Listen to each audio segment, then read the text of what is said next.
नमस्कार दोस्तों। आज का हम राष्ट्र की ओर चलेंगे 13 से 15 तक, 13 से 16 तक ऑब्जेक्टिव का राष्ट्र है। इसको कहते हैं इनक्रॉस एंड यू इन्वॉल्वमेंट। इन्वॉल्वमेंट 13 का है जीव और समष्टि, 14 का है परिस्थिति तंत्र या तंत्रिका, और 15 का है जैव विविधता एवं संरक्षण, और 16 का है पर्यावरण मुद्दे, या इसको कहते हैं इन्वॉल्वमेंट आइसो। चलिए ऑब्जेक्टिव की ओर। तो अध्याय चलते हैं जैव और समष्टि में। ऑब्जेक्टिव क्वेश्चन में हम चलते हैं। ऑप्शन एक में है जैव अवस्था में सबसे सुस्पष्ट इकाई को क्या कहते हैं? क्या कहते हैं हम बाबू सा? क्या कहते हैं? तो इसको हम क्या कहते हैं? जीव कहते हैं। जब के समष्टि इकाई हमारा जीव होता है। दो का है एक जाति के जीव को सामाजिक और स्थानिक गठन को क्या कहते हैं? आबादी। स्थानिक गठन को क्या कहते हैं? आबादी। 13 का है इनमें से कौन बहुरूपता को दर्शाता है? मधुमक्खी। मधुमक्खी ही क्या होता है? बहुरूपता को दर्शाता है। अगला है आबादी का प्रसारण किस पर निर्भर करता है? तो किस पर करता है बाबूसा? इनमें से सभी। हस्तांतरण में भी, बाह्य गमन पर भी, आगमन पर भी। कौन का है जैव शक्ति का मान निकाला जाता है? को मदर दर एवं मृत्यु दर घटाकर, कि जन्म दर और मृत्यु दर घटाकर, दोनों को घटाकर जैव शक्ति का मान बढ़ाया जाता है। कतर छोर की आबादी का स्थान होता है, तो यहाँ क्या होता है? एस्पीज के अधीन। एस्पीज के अधीनतर। ऑप्शन नंबर ख। कतर 7 का जनन पृथकता का आवश्यकता है, तो वो क्या है? विभिन्न जातियों की सुपरस्थिति बनाए रखने के लिए। ऑप्शन नंबर ख 7 का।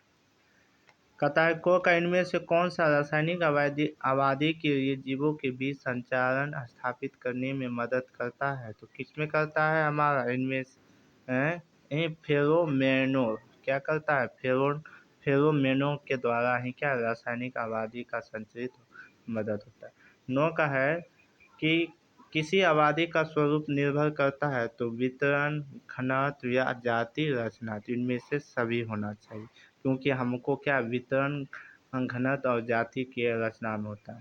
अगला है किस आबादी 10 का है किन कारणों से आबादी सदा परिवर्तन होती है? तो क्या है? भौतिक और जैविक दोनों कार्य से क्या है? अनिखो एवं को दोनों कार्य से आबादी परिवर्तन होती है। 11 है प्रकृति में दो स्पीच के बीच अंतरजातीय अंतर्जनक क्यों संभव नहीं होता है? क्योंकि दोनों प्रकार के बाधाओं को जड़ते हैं। क्या दोनों प्रकार की बाधाओं को जड़ते हैं? ऑप्शन नंबर को। अब कहता है कि आबादी के अध्ययन में किन कारकों को ध्यान का जरूरत है? कहता है कि सदस्यों की संख्या तथा प्रकार, हाँ ये भी। निष्ठीय क्षेत्र या प्रकार, हाँ। निश्चित समय, हाँ। इनमें से सभी। 13 का है अंतरजातीय प्रतियोगिता के चलते एक जाति के जीव एक दूसरे के दूर दूर होते जाते हैं। इस क्रियाओं को क्या कहते हैं? इस क्रिया को पृथक्करण कहते हैं। अंतरजातीय में क्या होता है? एक दूसरे से दूर हो जाती है, इसे क्या है? अंतरपृथक। 14 का है उत्पादक उपभोक्ता के पारस्परिक संबंध में चलते उत्पादक की आबादी की उपभोक्ता को वृद्धि का असर पड़ता है। तो असर पड़ता है, क्या है? कमी आती है। क्या होता है? असर में कमी आती है। ऑप्शन नंबर ख। 15 का है मृदा में उपस्थित राइजोबियम जीवाणु अप्रत्यक्ष रूप से पौधे की आबादी किस प्रकार वृद्धि करता है? तो किसमें? नाइट्रोजन स्थिरीकरण एवं मृदा की उर्वरता में वृद्धि करता है। नाइट्रोजन स्थिरीकरण एवं मृदा की उर्वरता में निश्चित करता है। ऑप्शन नंबर क। अब कहता है वर्स्टिन इज ऑब्जेक्टिव क्वेश्चन है, और ये अध्याय है। चलिए पहले चलते हैं। घासीय स्तर परिविक्ति तंत्र में ग्राहॉफक है, तो क्या है? तो वो क्या है? प्राथमिक उपभोक्ता है। तो ग्राहॉफर क्या है? प्राथमिक उपभोक्ता। परिस्थिति तंत्र के आहार श्रृंखला का ऊर्जा प्रभाव होता है एक दस्यीय। ऑप्शन नंबर को। और 14 अध्याय में हम पढ़ रहे हैं क्या? परिस्थितियों तंत्र तथा परितंत्र। कहता है निम्नलिखित में कौन सा वर्ण परिस्थितियों तंत्र का एक उत्पादक है? कौन सा है? तो हमारा टेटोना ऑप्शन नंबर गो। अब कहता है 4 में संख्या के आधार पर एक फल वाले वृक्ष का पिरामिड कैसा होता है? तो उल्टा होता है। तो संख्या के आधार पर जो फल वाले वृक्ष क्या होता है? हमेशा उल्टा। ताराविनीय परिस्थिति तंत्र में बड़ी मछली क्या होती है? तो बड़ी मछली हम लोग क्या है? तितलिक उपभोक्ता है। ऑप्शन नंबर तितलिक उपभोक्ता। 6 का है पारिस्थितिक तंत्र या इकोसिस्टम का शब्द का सर्वप्रथम किया था टेस्टोरेन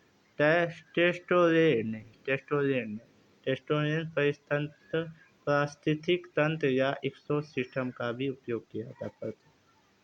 उसके बाद 7 में इनमें से कौन सा प्रथम श्रेणी की उपभोक्ता है?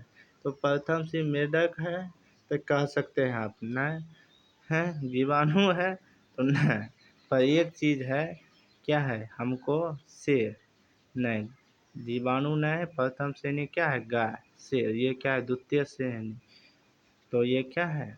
गाय। उसके बाद परिस्थिति तंत्र का कार्य केंद्रित रहता है किसमें रहता है? पदार्थों को चक्रण में हाँ और ऊर्जा के प्रभाव, इनमें से दोनों।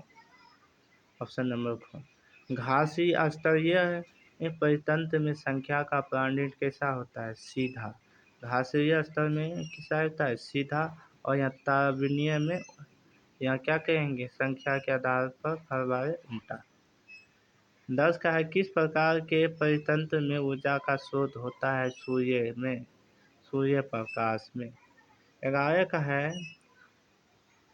कि ऊर्जा का पिरामिड होता है सदैव सीधा। 12 का है ऑप्शन नंबर 4। 12 का एक ही पोषी स्तर में जीवधारी होते हैं, मधुमक्खी एवं हिरण। Option number 2। 13 का है अगर किसी परिस्तांत्रिक तंत्र से अपघटकों को नष्ट कर दिया जाए तो क्या होगा? खजिन का प्रभाव रुक जाएगा। Option number 4। अब उसके बाद 14 का है किसी आहार श्रृंखला से सामान्य प्रथम जीव को क्या कहते हैं? उत्पादक। ऑप्शन नंबर 4 उत्पादक। 14 का कि दीर्घ उपभोक्ता का अंतर्ग्रह आते हैं तो क्या होता है? सिर्फ प्रथम श्रेणी के उपभोक्ता, सिर्फ द्वितीय श्रेणी के और सिर्फ तृतीय, इनमें से सभी तीनों में उपभोक्ता के अंतर्गत आते हैं। अब कहता है 16 का किसी स्थान पर होने वाले अनुक्रम में सबसे पहले स्थापित होने वाले समुदाय को क्या कहते हैं? ऑप्शन नंबर गो अग्रगामी समुदाय। अग्रगामी अवस्था किसी अनुपस्थिति में होने वाले समुदाय को अग्रगामी समुदाय। 17 है वन अवस्था अनुक्रम के रूप में सूचक है तो चंपरा अवस्था में। और 18 है फॉस्फेरस किस रूप से मिट्टी में रहता है? तो आर्थो फॉस्फेरस के। Option number 4 ortho phosphorus. और तो 18 क्या है? फॉस्फेरस किस रूप में होता है? Ortho phosphorus. Option number 4। तो क्या है 15 का है? 15 का हम चल रहे हैं, 15 का आपको बताए थे। तो जैव विविधता की समृद्ध है तो जैव विविधता में क्या समृद्ध होता है? इनमें से सभी देखो पारिस्थितिक तंत्र भी होता है, जलीय भी होता है और जमीनीय भी होता है, ये तीनों होता है। उसके बाद भूमंडल के सबसे बड़ा जैव विविधता वाला क्षेत्र कौन है? तो भूमंडल में सबसे बड़ा जैव विविधता वाला क्षेत्र अमेजन जो अमेजन का वर्षावन है। अमेजन का वर्षावन है भूमंडल का सबसे बड़ा। तो ऑप्शन नंबर 2। पारिस्थितिक विविधताओं में सम्मिलित है तो क्या है? अल्फा बीटा या गामा या इनमें से सभी? अल्फा बीटा गामा तीनों है। इनमें से कौन सा विदेशी स्पीड नहीं है? तो रेटास कमरा ये विदेशी है। उसके बाद साइक्लोपोडिया क्रेजिस विदेशी है। फाल्टो हिटोपोसिक ये भी विदेशी है। पर मिगोफेरा इंडिका जो है हमारे देश आम जो है हमारे यहाँ का है, इंडिया का। उसके बाद उभयचरी की संख्या ज़्यादा होती है तो पश्चिमी घाट में। Option number growth. उसके बाद छोर का रेड डाटा बुक सम्मिलित होता है। रेड डाटा बुक में किसका है? विलुप्त हो रहे पौधे की सूची, ख का दुर्लभ पौधे की सूची, आपात गृहीत प्राणी की सूची, इनमें से सभी, क्योंकि तीनों रूप में ये क्या होता है? सूची किया जाता है। सात क्या है? आम की लगभग कितनी स्पीड भारत में होती है? तो आम में के लगभग कितने स्पीड पाए जाते हैं भारत में? 1000 से भी अधिक। आम के स्पीड कितने? 1000 से भी अधिक। कहता जब हम ध्रुव से भू रेखाओं की ओर बढ़ते हैं तो जैव विविधता क्या होती है? बढ़ती है। कि जैव विविधता क्या होती है? बढ़ती है। कहता अमेजन के वनों में पादप की स्पीड है, तो अमेजन के वनों में पादपों की स्पीड कितना है? 40,000 से भी अधिक। 40,000 है। कितना? 40। Option number 2। इनमें से कौन विलुप्त हो गए हैं? डोडो या एस्टुरिया, सिकाउड या थायरोसिन या इनमें से सभी? ये जो थाईरेमिस या एस्कोरिटर काउड या डोडो, ये सभी क्या है? इस संसार से जा चुके हैं। 11 का पृथ्वी सम्मेलन का किस किस वर्ष आयोजित किया जाता है? तो 1992 ईस्वी में। 1992 में क्या होता है? पृथ्वी सम्मेलन वर्षा का आयोजित किया जाता है। 12 का भारत वर्षा में हॉट स्पॉट पाए जाते हैं। भारत वर्ष में हॉट स्पॉट पाए जाते हैं तो गोवा का पूर्वी हिमालय तथा पश्चिम घाट में। पूर्वी हिमालय या पश्चिम घाट।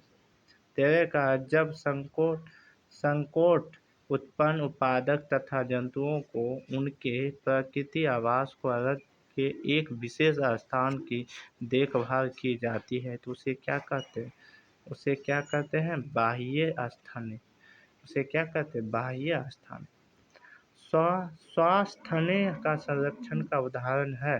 तो संरक्षण के उदाहरण है इनमें से सभी, क्योंकि जीव सफारी पार्क भी है, वनस्पति उद्यान भी है और जंतु उद्यान, इनमें से सभी। 15 का है संकटग्रस्त स्पीड में संबंध निम्नलिखित में कौन सा वाक्य सही नहीं है? तो कौन सा है? इस श्रेणी में सुभोज तथा दुर्लभ दोनों प्रकार की स्पीड सम्मिलित है। तो ऑप्शन नंबर 2।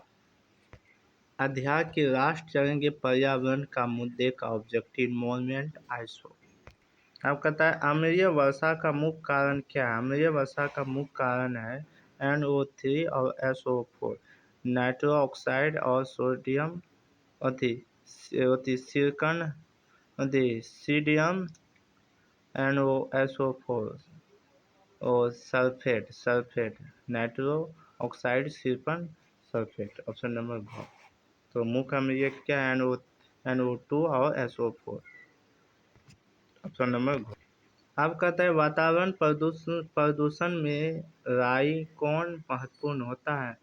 वातावरण प्रदूषण में राई कौन महत्वपूर्ण होता है? सल्फर डाइऑक्साइड के सूचक रूप में। सल्फर डाइऑक्साइड के सूचक रूप में।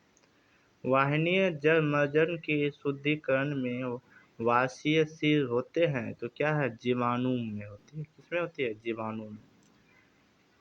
14 का है 4 का है निम्नलिखित में गैसों को सामान्य ग्रीन हाउस गैस कहते हैं। तो सामान्य ग्रीन हाउस गैस कैसे कहते हैं? CFC, CH4, NO2 एवं CO2। इसको है, इसका ऑप्शन को होता है सी। देखो ग्रीन हाउस गैस कहे तो CFC, CH4, NO2 एवं CO2, ये क्या है? ग्रीन हाउस गैस का शुद्ध। Option number 4। 5 का है मीना माटा रोग उत्पन्न होता है पारे के प्रदूषित मछली के सेवन से। पारे के प्रदूषित मछली के सेवन। 6 का है फ्लोराइड की सांद्रता से वायुमंडल में बढ़ने होता है। फ्लोराइड की जो समस्या बढ़ने के कारण क्या है? क्लोरोसिस, नाइट्रोसिस या फ्लोरोसिस, इनमें से सभी होगा। इनमें से सभी कहता है। यहाँ देखो 7 का फेरुक्सिक एसिटिक नाइट्रेट PNA किस प्रकार का प्रदूषित है? तो द्वितीयक प्रदूषक। क्या है? द्वितीयक प्रदूषक।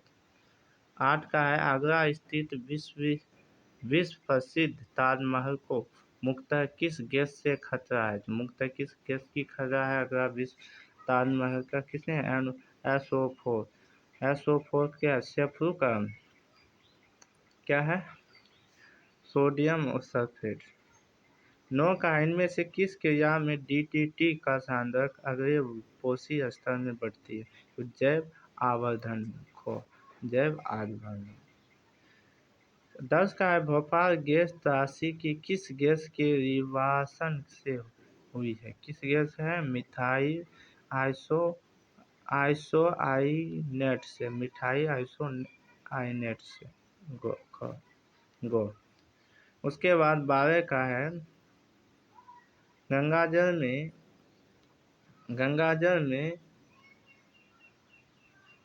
में स्व प्रभावित करने में क्या होता है? तो गंगाजल में स्व प्रभावित करने में क्या होता है?